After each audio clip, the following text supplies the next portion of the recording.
Good afternoon, Dr. Clint. Welcome to the Africa for Palestine webinar series. How are you feeling today?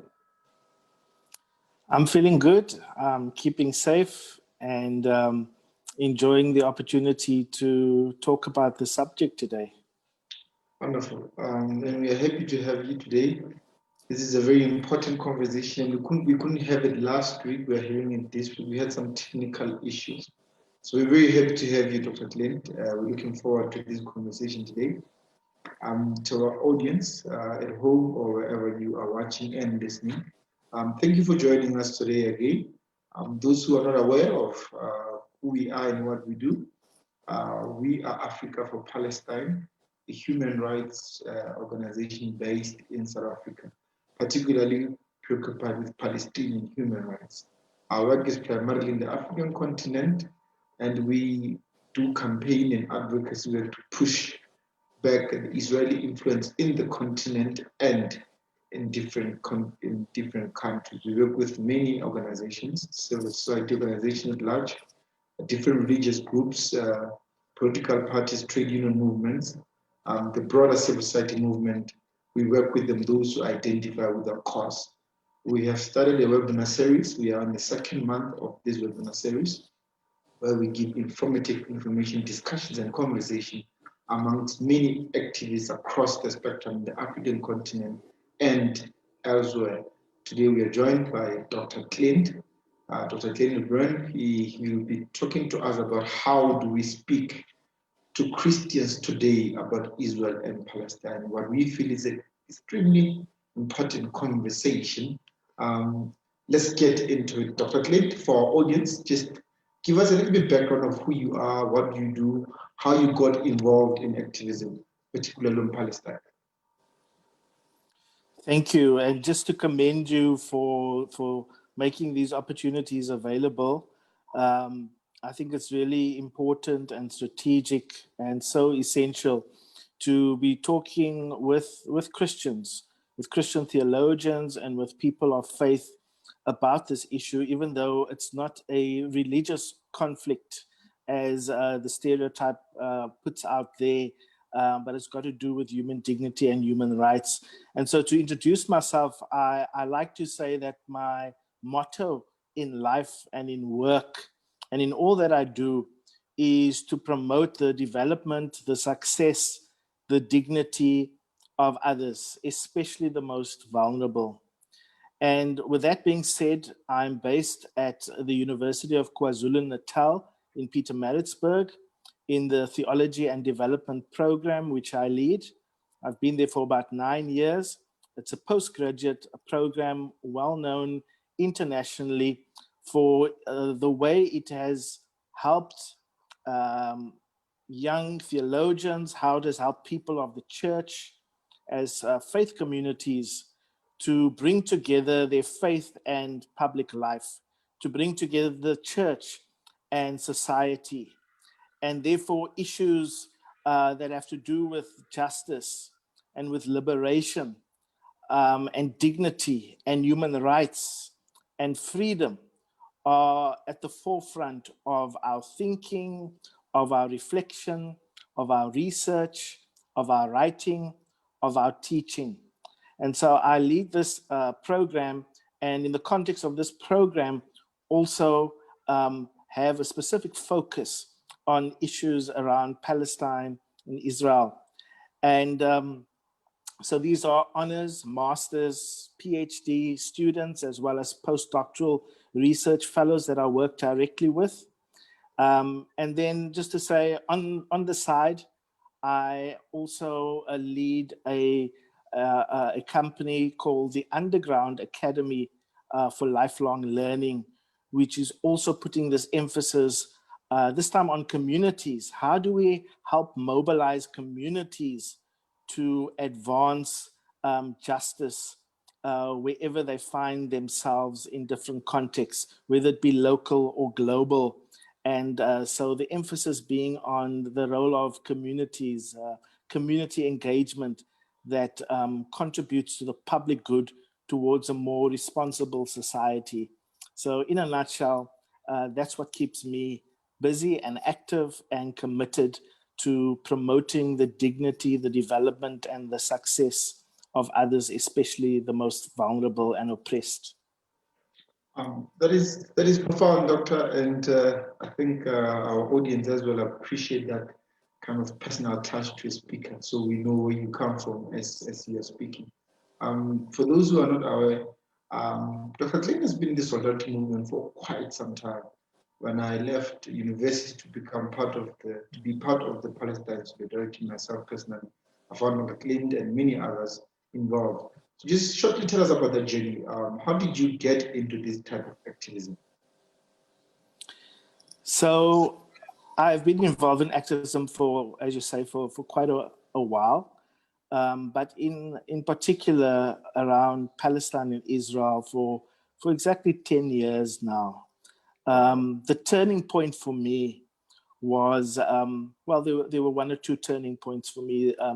The one turning point was the fact that in December 2009, a group of Palestinian Christians released a document which we refer to as the Kairos Palestine document. And this is a document that builds on previous Kairos documents starting in South Africa in 1985, where it focused on the role of the churches and tried to make sense of the division in the churches in terms of apartheid. Why are some people defending apartheid while others are trying to be neutral and sitting on the fence? And why are others actively resisting apartheid? How do we make sense of this division? So that's where it really all started, and that inspired other Kairos documents around the world as people reflected, particularly people from the church reflected on their social issues and the divided witness that was out there and how it was necessary to be part of the struggle against injustices and for justice. And so this Kairos Palestine document in 2009 was really significant because here we were hearing from Palestinian Christians who were reflecting on their lived reality. And, you know, for many people, maybe even for most people, when they think about Palestine, Israel, the so-called conflict out there, they think, you know, this is a very complicated business. It's got nothing really to do with us here in South Africa or wherever we are in the world. And it's a religious conflict. It's between Jewish people and Muslim people. And of course, as Christians, we are on the side of the Jewish people. And therefore, we don't have to get involved because we kind of know where we stand. And how all of a sudden you have these two, something of an oxymoron, Palestinian Christians. We didn't think that these two things could go together, that Palestine and Christian. Yet Jesus was a Palestinian Jew.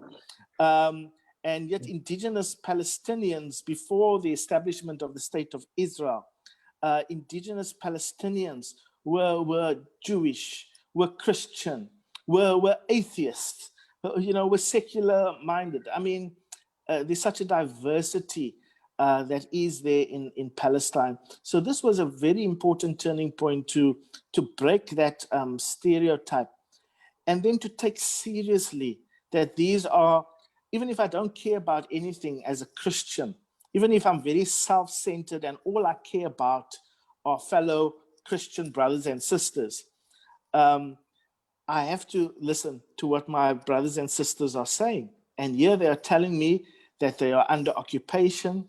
They're telling me that this occupation is a sin.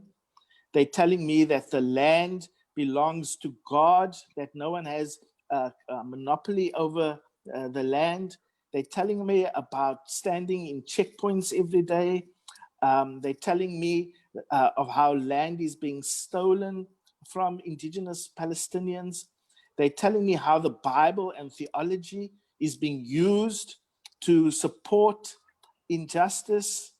And they're calling on us as the international community and as us as faith communities around the world, and particularly the churches, to be in solidarity with them, because the struggle is a noble struggle, and it is about freedom and justice for all. And in this particular situation that has been going on for decades, this brutal occupation, the illegal siege on Gaza, the utter humiliation that Palestinians go through every moment of every day, the exploitation, the powerlessness that they experience, and so on. These things should matter to me as a fellow Christian believer in South Africa, and that I need to take a stand and be part of the struggle for justice. So that was a key turning point for me that got me involved, and has helped many other people, many other Christians get involved, because now they can say these are our fellow brothers and Christians writing to us, sharing their experience. The other turning point was that I was then invited to Palestine to see for myself, which is something the Kairos Palestine document advocated for. They have these words: come and see for yourself what is going on, and don't come and see using these state propaganda tours where you sit in air-conditioned buses and you don't even know you're driving through a checkpoint. You don't even know that you're driving past homes that are about to be demolished by the Israeli regime that actually belongs to Palestinians who've been there for generations. And so I went and I saw for myself. I stood in checkpoints at 2:00 in the morning. I got to feel what it feels like. I could never truly capture that feeling, but I got a sense of what it feels like to be a Palestinian, to be humiliated, to be looked down upon, to have your human rights violated, to be treated less than what you are worth. And just how much time you waste in your life standing in lines, being scanned, being suspected of crime and treated as a criminal. And I can go on and on. These were things I got to see for myself. I got to see homes demolished. I got to see human rights being violated. I got to see pregnant women standing at checkpoints in lines. I got to see different different color number plates for motor cars that distinguish between Palestinian and Jewish Israeli. And this was apartheid. This was apartheid, but so much worse. And then maybe a last turning point, I would say, in addition to the Kairos Palestine document and actually seeing for myself what was going on in this context, was the fact that I encountered fellow South African South Africans, well-known South Africans from different spheres of life, who had also gone to Palestine Israel. Now, these are South Africans that you will never find in the same room in South Africa. You will never find them in the same room, and they will not be able to agree on anything together. They are on opposite sides of the spectrums around various issues. And yet each one of them that I encountered, who returned from Palestine and Israel, they came back and they spoke the same language, they sang the same tune, and they said two things. The first thing they said was, we just experienced apartheid again. And then the second thing they said is, actually, correction. This is not just like apartheid. This was 100 times worse. And that convening power, the question of Palestine and Israel, which has this convening power to bring the most unlikely suspects together, who otherwise would not be in the same room, speaks volumes to us today. It tells us that we can disagree on many other things, but if you are going to be honest and authentic about what is happening in the world, what is happening to Palestinians, these are crimes against humanity. Thank you very much for that comprehensive answer, Dr. Clint. We on this webinar, and you are aware of this, and the audience is aware of it, that we host various people from different political and socio-political spectrums in society and in the world. We've hosted progressive Jews, we've hosted Palestinians who campaigning for Palestinian political prisoners' rights. We've hosted members of parliament, the continent, trade union movement. All of these people have similar but a different approach to the Palestine Israel question. And we're going to ask you to slowly dive in with us in our audience, especially our Christian audience and those that follow the Christian religion, about what exactly is the nation state that is Israel, the 1948 state that is Israel, what is Israel in the Bible, to tell us a little bit about what is Judaism and Christianity, the religion itself, both religions, and ultimately the political ideology, Zionism. So just walk us through that, speaking to mainly our Christian audience and those who follow the Christian religion, particularly probably maybe those who study theology as you do, to just walk us through that. Yeah, it's a very important question, and something we continue to take seriously. And I like the fact of how you frame it. You know, it's something that we need to journey with each other about, because this notion of Palestine, Israel, is something that is so contaminated. If we think about the socialization that we went through just as typical human beings in the schooling system in our different countries. You know, we always learned about Israel and the Holocaust, you know, and we never heard anything about Palestine, and we never heard anything about Palestinians, and we never heard anything about the injustices that Palestinians experienced as a result of the state of Israel, and which continues to today. So there's a lopsided approach. And that's why when someone says to me, let's keep things balanced, I always say to them, it's never been balanced in the first place. It's always been lopsided. There's always been a bias towards the Jewish Israeli narrative. And we hear nothing of the Palestinian narrative. And that's why it's an important question. So one of the things to just make very clear to my fellow Christian sisters and brothers is, one of the things that we do all the time is we read the Bible. And we come across this word Israel so many times throughout the scriptures. Part of our socialization has meant that when we read Israel, we automatically assume this refers to the political nation state, the political modern nation state of Israel that was established in 1948. So we see this as synonymous. So we read text which says, you know, God will bless you when you bless Israel.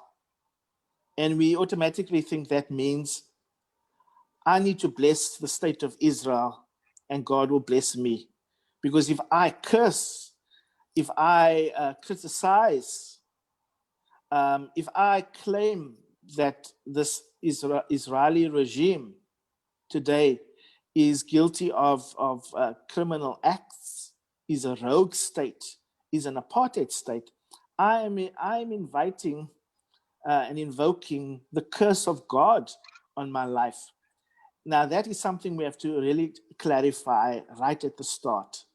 The Israel in the Bible has absolutely nothing to do with the state of Israel today. In fact, if you look at different texts in the Bible, Israel means different things in different contexts. Sometimes, in a particular passage, Israel is referring to the name of somebody, a personal name. Sometimes, when you read Israel in the Bible, it's referring to a piece of land that is being that people are living on. It means different things in different contexts, but what it does not mean is that it is the modern nation state of Israel. If we can just agree to be faithful to the scriptures and our interpretation thereof, and just be clear about that, it will resolve so many issues and take away so much misunderstanding. Similarly, when we read about the Israelites in the Bible, we equate that with the Israelis today. The Israelis are part of the modern political nation state of Israel. The Israelites in the Bible is referring to the community of God, the people of God, who are diverse culturally over time, especially when you work from the Old Testament to the New Testament. You find there's this diversity, that not all the believers come from the same background or the same class, that they also face injustices, that they also fight amongst each other, that they also seek reconciliation and justice. So let us not confuse these two notions, the Israelites and the Israelis, and Israel in the Bible and Israel, the modern nation state. That is really key. What does Palestine Israel mean for me? For me, historically, the short answer is to say that 100 years ago, more than 100 years ago, you had this land of Palestine, people who have been living there for generations, people who are part of that land from generation to generation. In fact, the church begins in the land of Palestine. Jesus, as I said, was a Palestinian, born in Bethlehem, occupied Palestine today. So historically, you have indigenous Palestinians who are Jewish, who are a minority, by the way, but they are there living side by side with Palestinians of other faiths or creeds. It's a marketplace where people are exchanging services, trading with each other. It's a vibrant place. One of the myths that gets thrown out at us when people talk about the time before the state of Israel was established, they try to make us think that this land of Palestine was a barren land, that it was not fruitful, that there was nobody living there. In fact, it was very much occupied in the general sense of the word by indigenous Palestinians of great diversity. So that's something we need to get right from the start. What happens is that you have around that time with the world wars, you have Jewish people being persecuted in different parts of the world. Not in Palestine, not in South Africa, but in Europe. Jewish people are not welcomed by people in Europe, not unlike the situation we face today, where people are so-called refugees seeking refuge from wars, from persecution, and are not being welcomed by different European nations or by the USA. But what you have is this is what is happening to the Jewish people at this time. And then we see it really being in the fullest sense of that utter devastation and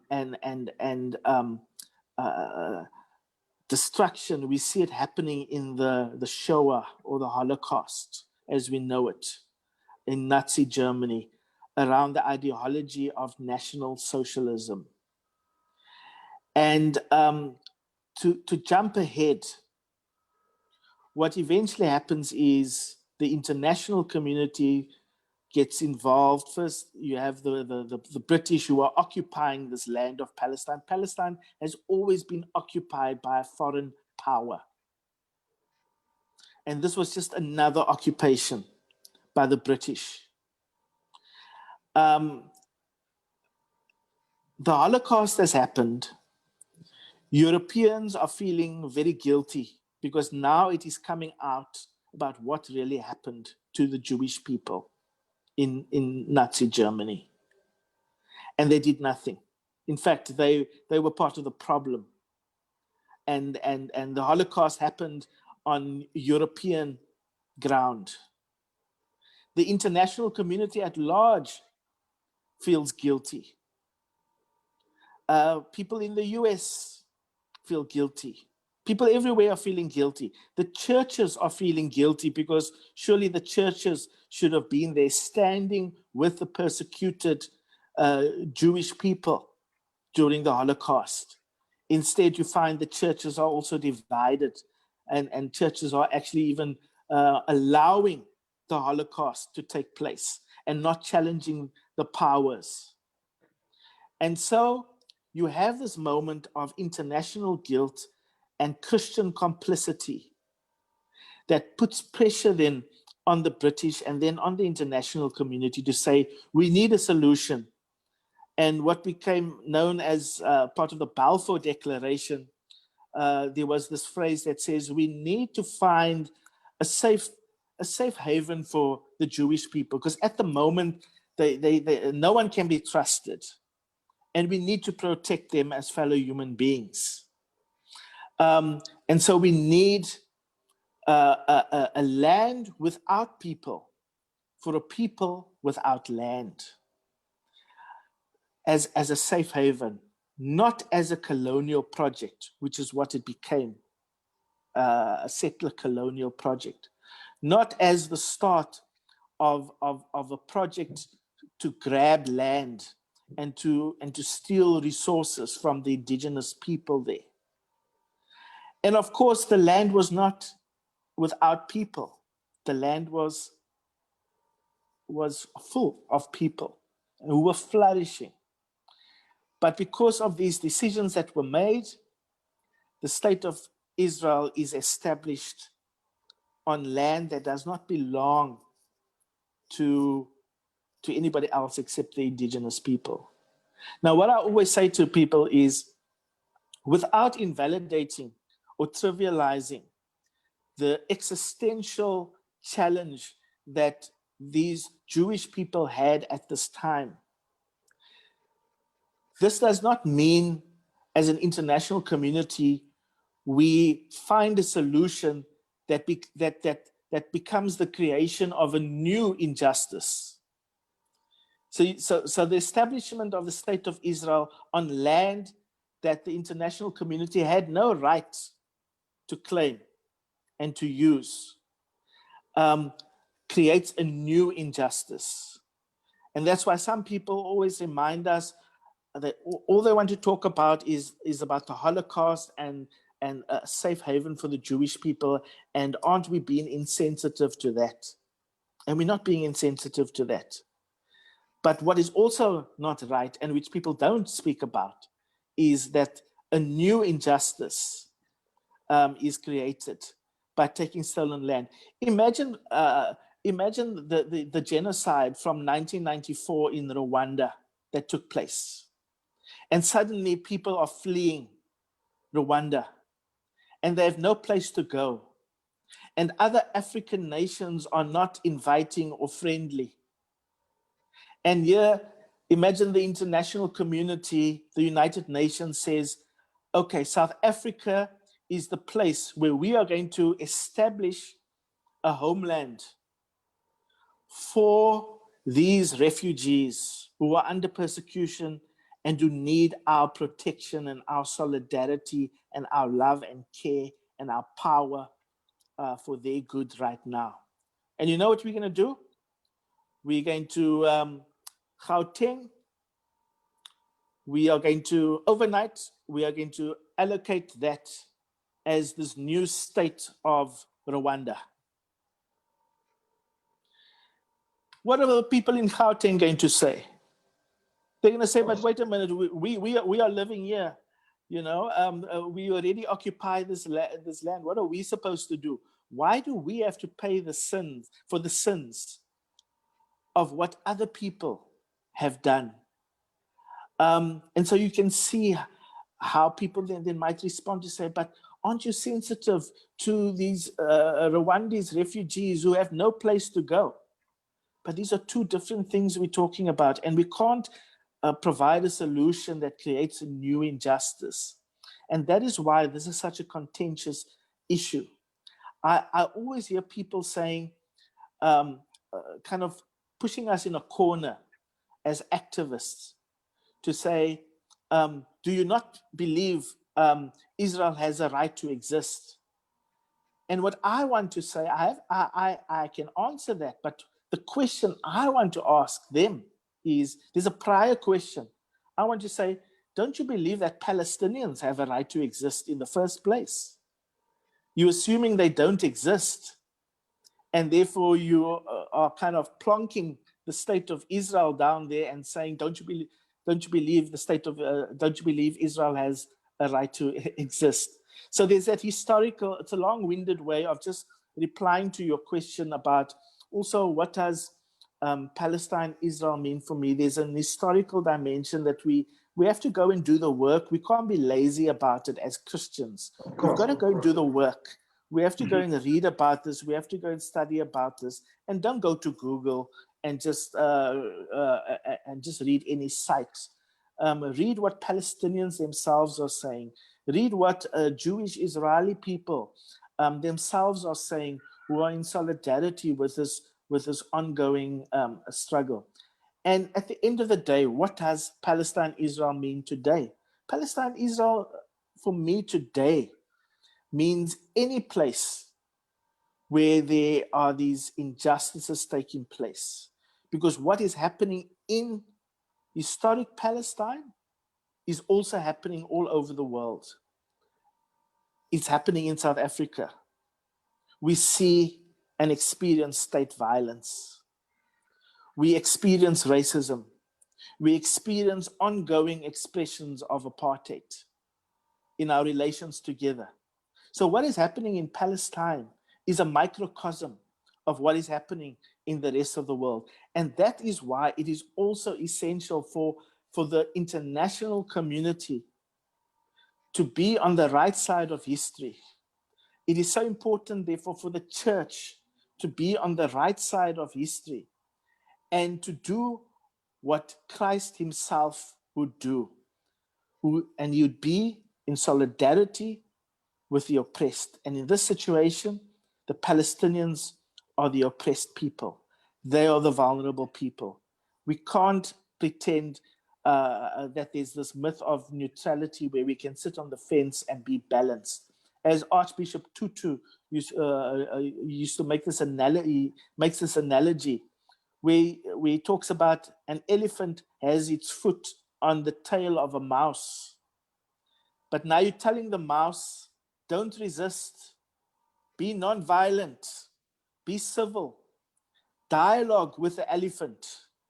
But what needs to happen right away is that elephant's foot needs to be removed.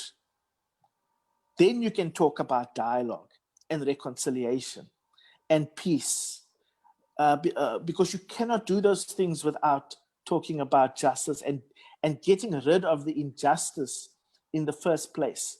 And the injustice right now for Palestine is that it is under occupation, and that occupation has to end.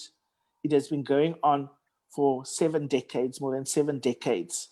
It started at the same time as apartheid South Africa, and it continues.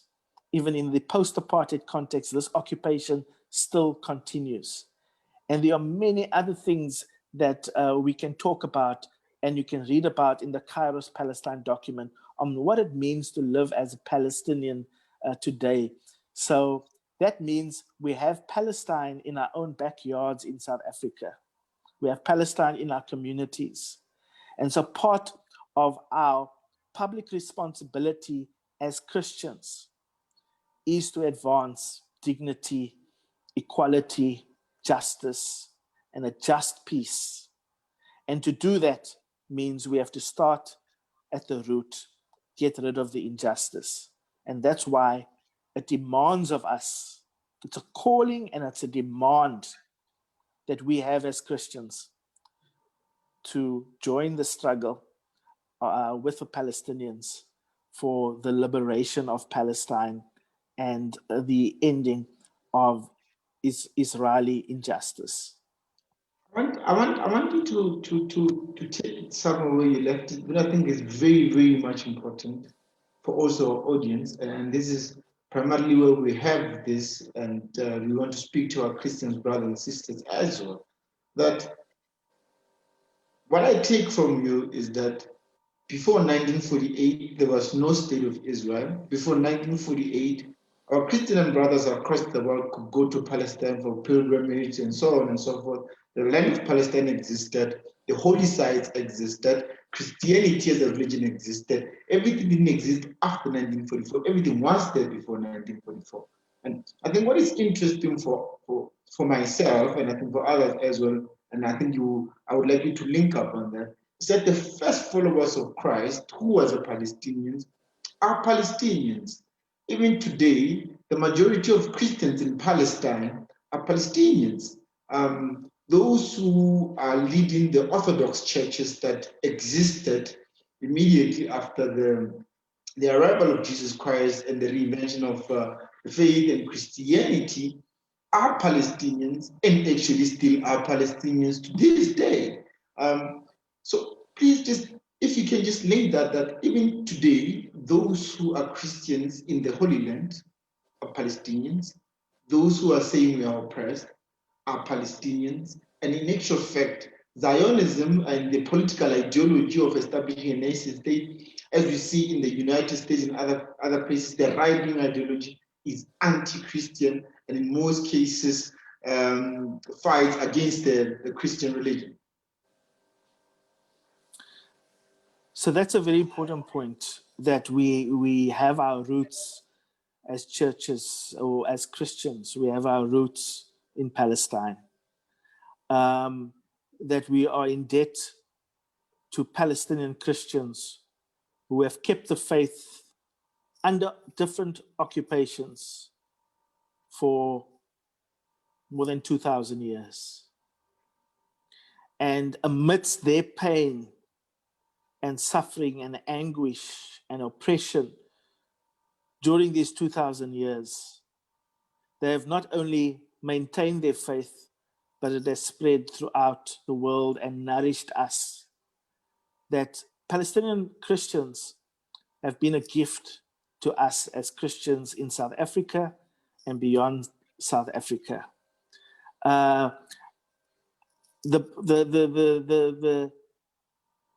So that's an important gift that we must embrace and celebrate. And that means how we handle that gift, how we respond to that gift matters. We cannot squander the gift. We cannot ignore it. One of the most basic things we can do is to accept that with appreciation from the giver and be in relationship with those who have given this gift. And it amazes me how many people are so anti-Palestinian and they have no relationship with Palestinians. And it's easy to identify the enemy. The enemy is always someone who doesn't look like you or sound like you. It's not your friends. And so I want to get to this question also of how do we speak to Christians today about Palestine and Israel? But just to say, let's just start out acknowledging that there is a gift that we can embrace and we have embraced and benefited from. The other quick thing I just want to say, which relates to our previous question, was we need to also make this distinction between Judaism and Zionism. Because Judaism is the faith with its people, just like you have Christianity as the faith with its people, and Islam with its faith and its people. Zionism is an ideology. It's a particular ideology. So just like during apartheid South Africa, you had Christianity as a faith with its people, and you had the ideology of apartheid. And you had some churches saying apartheid is biblical. And they used biblical and theological resources to justify, to defend, to strengthen, and to perpetuate apartheid. And when you believe the Bible says that, then you will do anything. You will even kill black people. You will torture black people. I used to say you will treat black people as animals. And then I realized that people actually treat animals better than what they treat us as black people in South Africa, even today. Now, when we come to Judaism and Zionism, Zionism is a particular ideology. It has a secular form. It also has a religious form. One of the religious forms is that there is a brand of Christianity. There are groups of Christians, or of Christian communities, of Christian churches who subscribe to this ideology. It's an apartheid ideology, which is called Zionism. Let me just let's pause there a bit and let's make this comparison now. And we're just intertwining here. It's interesting for our audience that the Dutch Reformed Church in South Africa adopted the apartheid ideology. So they preached to young Afrikaner kids and youth that it's your God-given right to take land from the black indigenous people. So I think it's important we make that comparison as we continue as well. Yeah. And so those of us from black churches who resisted that apartheid regime and ideology, we were called anti-Christ, anti-Christian. We were excommunicated from churches. We were stigmatized and all of that. And so people in that case, the Dutch Reformed churches couldn't distinguish between Christian faith and apartheid as an ideology. These two things were together. Those of us who were resisting apartheid were saying the one is an ideology, and in fact, it is not biblical. It is actually heresy, and it is that ideology that is in fact antichrist, and anti the will of God and what God stands for as a God of justice, as a God of liberation, as a God of inclusion, as a God who does not delight in injustice. but is nauseated by anything unjust. So not unlike that situation, we have it today, where there are so many Christian communities around the world, mainly from the USA, who are preaching that kind of gospel of Zionism. But it is not a good news gospel. But they are saying Zionism is biblical. That the Israel you read in the Bible is the state of Israel today.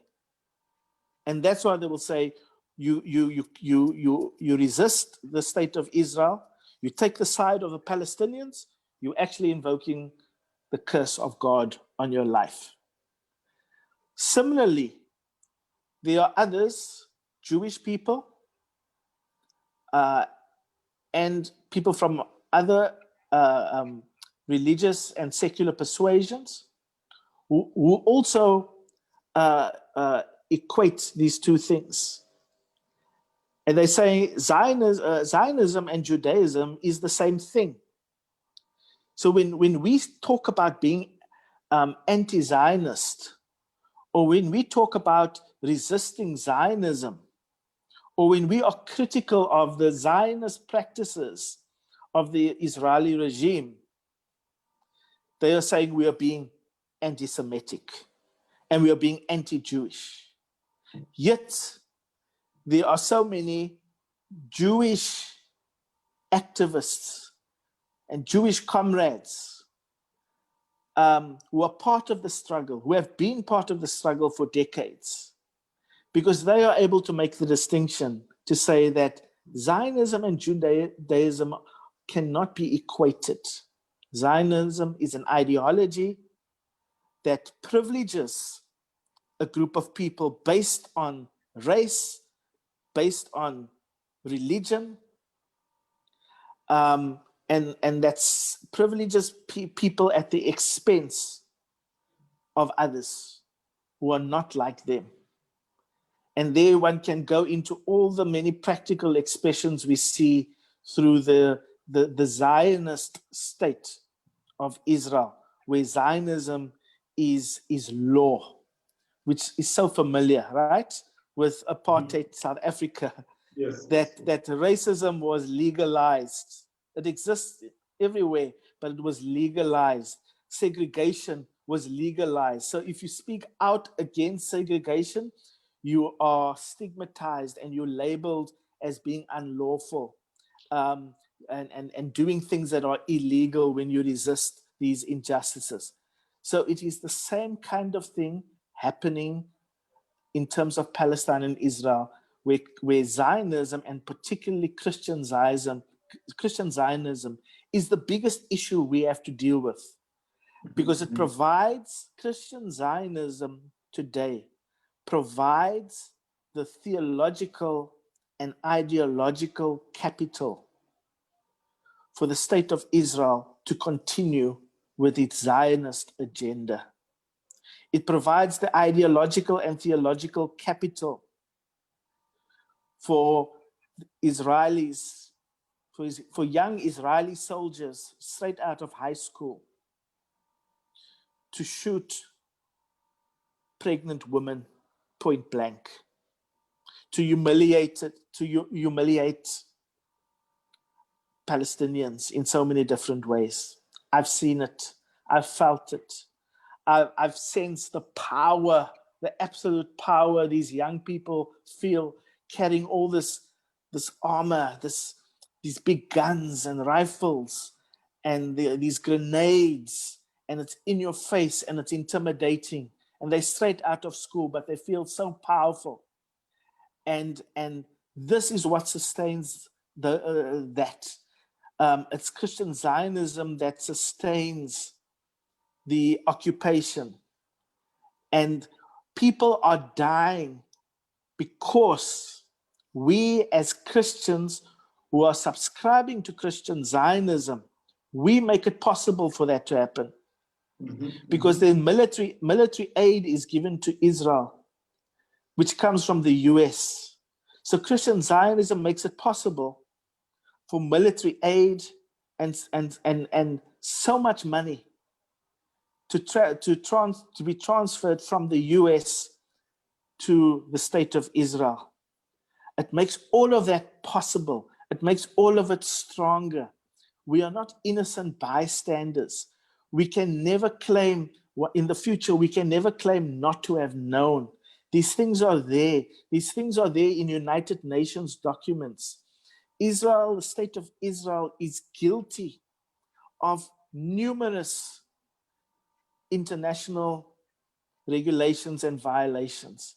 It has not complied with international law, and it gets away with it because Christian Zionism has a way of manipulating and containing and influencing in the political arena. That's why no president of the US has ever been elected who didn't have the support of Zionists, of the Zionist lobby in the US, which is very strong. You will never make it as president if you don't have their support. So you have to speak that Zionist language. So Christian Zionism is really where we need to put a lot of attention. We need to invest funding for people to do research in this, for people to carry out programs, for projects to take place, for visits to Palestine Israel to take place, but which is not propaganda visits. We need to keep churches accountable, that they are role players in public life. They don't exist on an island. They're not in a silo. They are public role players. And so they have a public responsibility to respect law, including international law. And anyone who is subscribing to Christian Zionism, it is an ideology that makes the violation of human rights possible. It makes the violation of international law possible. It literally murders people. And, you know, we always talk about genocide, the wiping out of people, and that's what's been happening for Palestinians. There's an ongoing genocide happening where the idea is to get rid of Palestine. If I use the euphemism Palestinians, if I use the euphemism of ethnic cleansing, it's to cleanse the land, as if Palestinians are dirty and they don't belong there. They're scraps, they are scum. And we need to clean the land of them. But then someone later coined this notion of sociocide. And they said sociocide is even worse than genocide. Sociocide involves genocide, but it cleans the land so thoroughly that there's no trace that Palestinians ever existed there in the first place. So we can look at genocides in history and we can say genocide took place, but we have artifacts, we have relics, there's traces that this culture, there was a culture called this, called that thrived there at one time, but then they were wiped out. Sociocide is an agenda of Zionism, which is to get rid of Palestinians so thoroughly that there'll be no evidence that there was ever such a people called Palestinians. And you know what? I experienced this at the border control when I entered, wanting to enter historic Palestine. I have to go through the Israeli state border, and was kept there for many hours, interrogated, and I won't go into detail in terms of what happened there. But one of the questions they asked me was, so who's this people that you're going to visit there, and where do they live? And when I refer to the fact that these were Palestinians, and it was in Palestine, Bethlehem, Palestine, it was a young woman who had just completed high school, who was this powerful soldier. she frowned.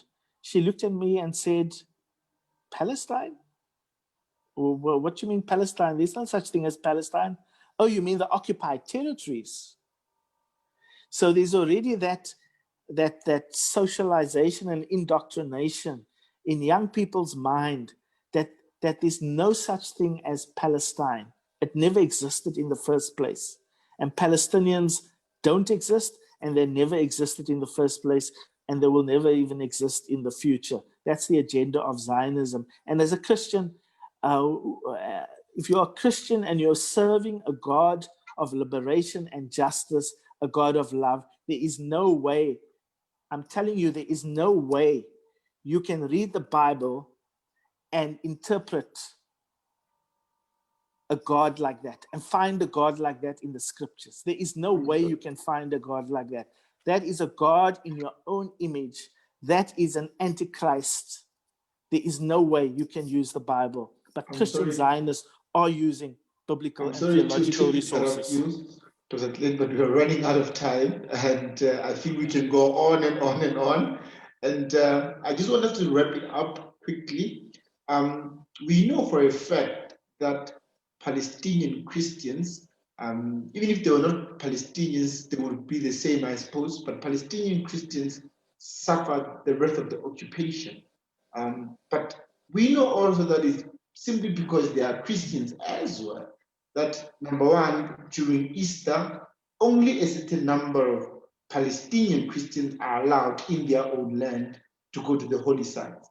Only, even during Christmas, it's only a limited number of Palestinian Christians who are allowed to join in festivities. We know for a fact now that the population of Palestinian Christians, indigenous historic Palestinian Christians, some of the first followers of Christ, is shrinking in Palestine, and they're immigrating out of Palestine. We know those for a fact. And I've liked the discussion because we've been speaking factually, we've not been speaking theoretically and referring to something that is not really scientific. We've been factual at the beginning of the conversation. I just want you, as we wrap it up, what message do you have to Christians in South Africa, Christians in the African continent, Christians worldwide, and particularly Christians in Palestine, on the ongoing suffering of Palestinian Christians in Palestine, the targeting of historic Christian sites? We know this, the churches get raided by the military. We know that, as you were saying, some important Christian artifacts have been stolen. In the last month, there was a baptismal stone that was stolen by the Israeli regime. What message would you have to these Christians, Dr. Clint? I would say to anyone thinking through that question and being open to learning, I would first of all say, well done on having a teachable spirit, of being willing to open yourself up to hear something different. And if you are watching this broadcast, well done on showing up. That is a contribution as a starting point to open yourself up. I would say to you, we want to build relationships with our Palestinian Christian brothers and sisters, because you will not be able to be in a relationship with your fellow believers and think that Christian Zionism is an ideology that is biblical and that you can live with. Do you know, it doesn't sound right, but I always try to make the point that where you are born is like an accident. You had no control over it. You know, some are just lucky to have been born in some places in the world where everything is just wonderful and they live life to the full. There are many people and many Christians who were born in apartheid South Africa through no choice of their own, and they had to deal with that and suffer. And there are many Christians who are born in Palestine, and they will tell you of their experiences. So the idea is to go and see for yourself. Go and read the Kairos Palestine documents. KairosPalestine.ps is the website address. You will find it. Go and read what your fellow brothers and sisters are saying. And just show up. Just open yourself up to a journey. Have the courage to open yourself up to what God can do in you and through you. Isn't it exciting to open ourselves up to transformation, to liberation? Make contact. But I also want to say to our activists, to our comrades outside of the Christian church, there's another discussion we need to have about that, of how do we speak to Christians today about Palestine and Israel, where we are also engaging with Christians more sensitively, where we need to break down some stereotypes, where relationships are important.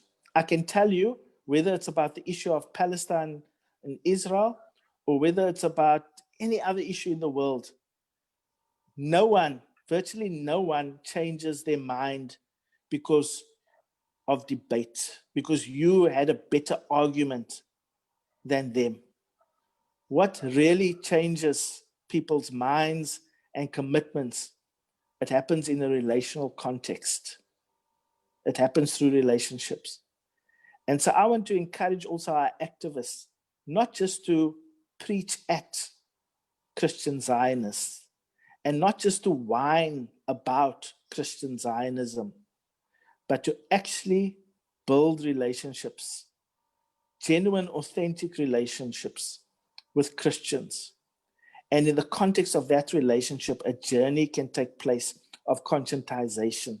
So connect yourself with Christians and also with Palestinian Christians, because there are also many activists who think Palestinians are only Muslim. And that is a myth. And that does not help the struggle for justice. So we've also got to be self-critical. And I'd like us, as people who are in solidarity with the Palestinians, to also open ourselves up to critique about how we do what we do in advancing the struggle for dignity, for human rights, for freedom, for equality, for justice, for a just peace. We've all got work to do, and I commend Africa for Palestine for this initiative as one of many initiatives that is trying to make a difference. And I trust that viewers will be impacted through the stories and the experiences we have been sharing through this platform. So thank you for the opportunity in inviting me to participate in this. And I trust that something I've shared moves somebody in the right direction. Thank you. Thank you very much, Dr. Clint. We appreciate this. I very much enjoyed this discussion. And we encourage viewers that in the comment section, if you leave your questions in the comment section, we do attend to them. Number two, Dr. Clint Le Bruyns is on social media. He's on Facebook. You search Clint Le Bruyns, you'll find him. He's on Twitter as well. So he's very available for questions. And I figure there's a number of questions coming from this conversation, from Christians and non-Christians alike. So let's keep in contact. Dr. Clint is very much available. He's in academia. He's a teacher. He will not he will not chastise you. He will teach you. And thank you so much for being with us. We look forward to many more joint programs together on the Palestinian question.